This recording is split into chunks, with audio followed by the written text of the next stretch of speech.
Hi guys! So today's look is a look I've been itching to do for ages now, and I actually tried it a couple of times before and I wasn't really happy with the outcome, but I'm super proud of how this one turned out. So today I've actually teamed up with Thorpe Park, and this video is supposed to help provide some makeup inspiration for their Fright Nights over the Halloween period. Basically, they open the park after hours and you can go on the rides in the dark, and there are live action horror mazes, and they really encourage people to dress up and get involved. One of the themes this year is Cabin in the Woods, which is where this beautiful character is from, and this is of course Fornicus, the Lord of Bondage and Pain, and he is well scary looking and I love him to bits. So I'm starting off with my lenses, and these are the saber-toothed sclera lenses, the ones that cover your entire eyeball, basically. You kind of just want to lift your lid and then feed the contact up there, which it feels kind of strange at first, but I actually found once you get them in, they're just as comfortable as regular lenses and look like 5 times more badass. To prep the hair for the bald cap, I first brushed it all back and then sprayed it with a hairspray to keep it flat. And you want to pay extra attention to the sides above the ears, because this is generally where the hairs get in the way and peek out, and then you end up gluing them down and then pulling them out when you take the cap off, and it's an absolute nightmare. So make sure you spray loads of hairspray there and just try to keep it as flat as you can. Then, because I have long hair, I'm just going to tie it into a low ponytail, and usually when you wear a bald cap and you have long hair, you'd wear something with a high collar to hide it, and that would definitely be the case for this character. His costume actually covers his whole neck, so you should be totally fine if you have long hair. So my bald cap is definitely on its last leg, so please excuse the state of it. You just want to make sure the inside is powdered so it doesn't pull all your hairs out, and then you just want to plonk it on. Unfortunately, mine's already cut, so I can't show you how I cut it, but there are definitely some tutorials on YouTube, so if you just search how to bald cap, then I'm sure you'll find one. I always stick down the middle section first, because that's where it's going to look most obvious if it's all bumpy and uneven, so make sure it's flush against the skin, and then you want to stick it down with some spirit gum so that it doesn't move. Apply the spirit gum to the skin with a cotton bud, which totally looks like I've just cleaned my ears out with it. I know it does, it looks horrible. And then you just want to activate the product, so you just want to tap at it until it feels tacky, and then just stick that baby down.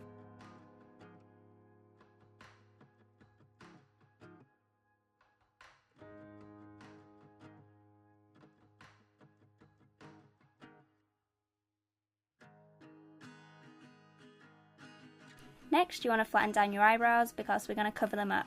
I'm going to be doing this with just a regular glue stick, which is totally fine. It's not going to pull your hairs out because the second it gets wet, it just kind of goes gloopy and just peels off anyway. But it is, however, going to keep them nice and flat and create a barrier between the brows and the liquid latex that we're going to apply later on. So you just want to run through them once with the stick, and then use a spatula to carve a little chunk off the glue and then spread that across the brow. You can also use scar wax to do this, which kind of works out better coverage wise because it's obviously got a bit of colour to it, but I don't find it's as sticky as the glue, and I'm just not a fan of scar wax in general.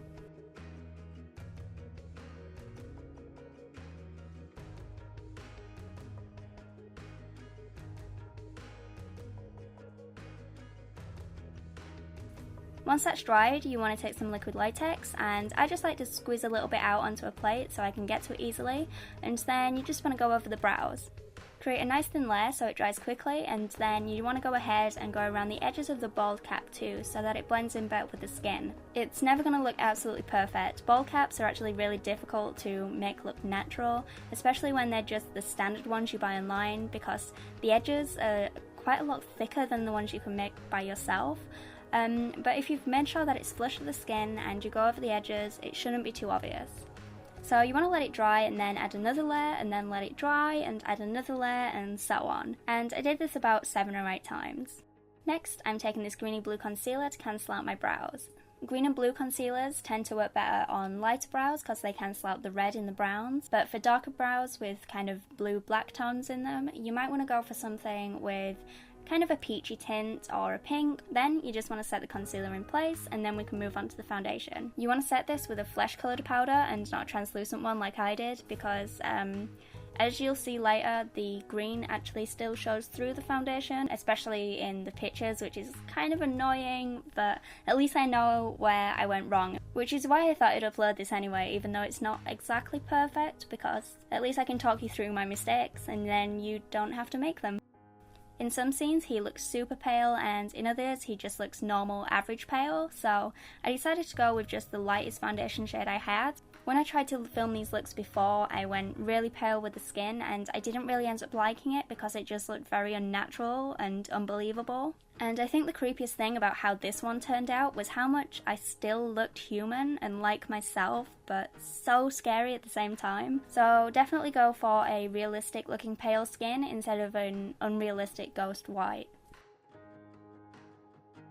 When you're going over the bald cap, try not to make it look too smooth looking. I just kind of stippled it on and allowed some of the darkness of my hair to show through, because it kind of just looked like spidery veins, which will really help when we add some actual veins later on. I also went in with some concealer because it's slightly lighter than the foundation I used, and it's also full of coverage. Now the brows didn't cover completely, there's still a bit of texture there, and the green is showing through, which is fine. I don't think there's much I could have done about that with the products I had. I don't think I've ever actually been able to flatten my brows completely because they just stick up all over the place. So if you're having the same kind of problem, don't worry about it too much. Once you have like the blade sticking out of your head, then no one's going to be looking at your lumpy brow bone. Next, you want to take a blue liner and start to draw some veins on the head, and you don't need too many of them, just do a few. And then you want to soften the edges with your fingers so the edges aren't harsh. Then if you take a foundation and go over the top of them, they'll end up looking like they're underneath the skin, because that's basically what you're doing. You're just adding a layer of like skin colour over the top, and they show through like actual veins, and it's a pretty cool effect. And I think this is the look in itself actually. I posted this picture on Instagram and all of you thought it was really creepy, so I guess this would work for Fright Nights too. Moving on to the circle blades, I made these out of cardboard so that they'd be nice and lightweight, so they'd definitely stay in place. So I made little stencils, so this whole process was easier, and also all the shapes would be uniform so it would look more realistic. Then I sprayed them with a silver spray paint, and I just did one layer as a base colour. Then in the second layer I added a bit of texture with a scrap of cardboard. Then, when they were dry, I made them look old and dirty with some black and brown eyeliner. You just want to kind of smush it around the edges and blend it about with your finger. Then, on the bottom edge, I added a bit of Sculpt Gel so that there's a bit more of a base, so it could actually stick to my skin. Since the card is so thin, it wouldn't really work just by itself. And you could totally apply the Sculpt Gel or Scar Wax onto the skin instead of the blade if you wanted to, but I think doing it this way around made it a lot easier to kind of position them and reposition them if I needed to. I'm actually going to leave a link to my blog post where you can download these stencils if you want to. They might not work for you because I kind of messed around with them and made sure the curvature worked for my head shape, but it's definitely a starting point, and I guess it might make it quicker for you. So now I'm just mapping out where I want the blades to go with a red liner. For this one, from the edge of the mouth, you want to make sure you're not trying to attach it where there's going to be too much movement, because if you're going to an event like Fright Nights and you're going to be talking and smiling, then the movement is going to kind of disturb it and it's probably going to fall off. So you want to just kind of budge it up a bit to where it's not going to be disturbed all the time. So I kind of just attached it to the back of my cheek instead, even though it should have been closer to the mouth. This last one I was super proud of because I'd shaped it around my ear so it looked like it was going through it, but you'll see later that it doesn't really work out, and I'm really sad because it was my favourite one and I was so proud of it. To attach them I used Spirit Gum, and I made the mistake of not applying some to the skin for this first one, so make sure you apply some to the skin and just tap tap tap until it's tacky, and then go ahead and add the blade.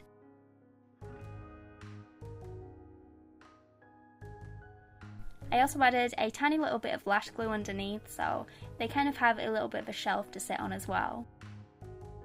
So my beloved ear slicing piece didn't work out too well. I think I cut the wrong shape for the back of my head, and I was just putting far too much strain on such a small surface area for the grip. So maybe doing it in two pieces might work out better and just stop it from pinging off like it did on me. But for the sake of the video, I just added a tiny bit of duct tape underneath it to keep it there. But the rest of them stayed on absolutely no problem. I had this makeup on for a couple of hours and I actually forgot that I had it on, and then I went into the bathroom and I saw myself in the mirror and it really made me jump, and it was horrible. It was really scary. I kind of forgot I'd done it. Next, I'm taking the purple and the blue from the Nye Bruise Wheel underneath and around the eyes. I also added the tiniest bit of black to the socket, and I also took it down the sides of the nose and underneath the lip to add a bit of shape back into the face. And I'm not sure why I decided to do this, because this isn't what his character has. He doesn't really have dark purple eyes. I just thought it looked kind of creepy and the eyes needed a bit of something.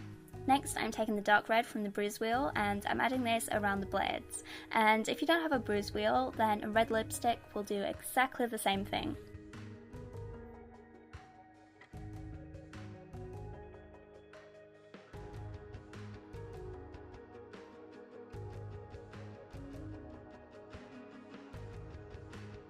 So just look at a reference photo while you're doing this and just try to map out where the blood is going to go as well.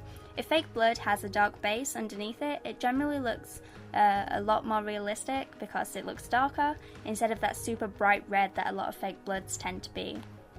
You also want to add some red to the blades too, so it looks like dried blood, just to keep everything looking nice and disturbing. And then I'm going to go back over all of it with some Fresh Scab gel, just to add some texture.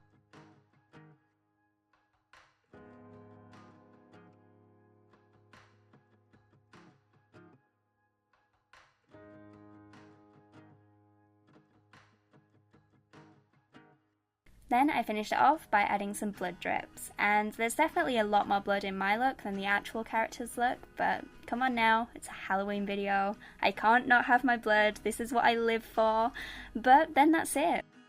I couldn't be happier with how this turned out. I'm so proud of it. Even though I can see some things that I would do differently next time, I feel like this is possibly one of my best videos, so I really hope you like it, and please give it a thumbs up and share it if you did. And if you're interested in the Thorpe Park Fright Nights in October and November, then the tickets are available now, and there's more information in the description if you're interested. And thank you so much for watching. Bye.